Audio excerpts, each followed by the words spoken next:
In the summer of 2024, we knew he was homeless, and I just kept thinking, what can I do?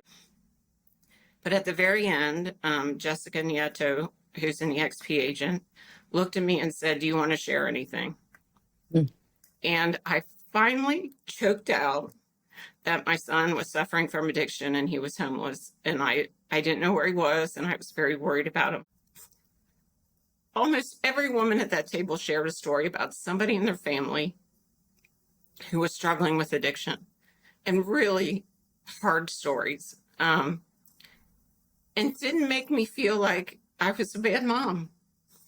And that was kind of the turning point of letting go of my shame and guilt and saying, I have to do something here.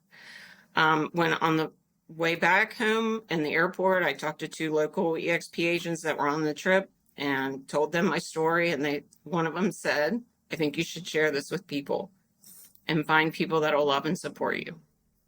And I started doing that. Told a girl at the chiropractor's office, and she said to me, "What about Casey's Law?" And I was like, "What is Casey's Law?" And she said, "It's you can get your kid into treatment. It's court ordered." And she said, "Look it up and read about it." She said, "My neighbors, they had a daughter that was had a drug problem, and they used Casey's Law, and they got her into treatment, and she's great now." So I started researching it, and my first attempt to get treatment did not work.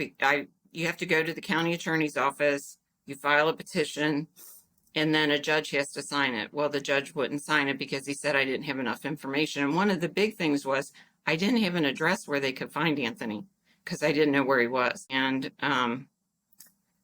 I did tell myself, I just have to trust that somehow this is going to work out, that I'm going to find him. And I talked to our friend that was Anthony's employer, and he called me at Christmas time and said, "Have you heard from him?" And I said, "No." And I said, "I'm very worried." And he said, "I am too." He said, "But I'm going to do some checking and I'm going to get back to you." So he talked to some people that he knew that knew Anthony and gave me some information to help locate him. But through court, so anyways, I was able to go back to the courts and file another petition in January of 2025, and the judge signed it.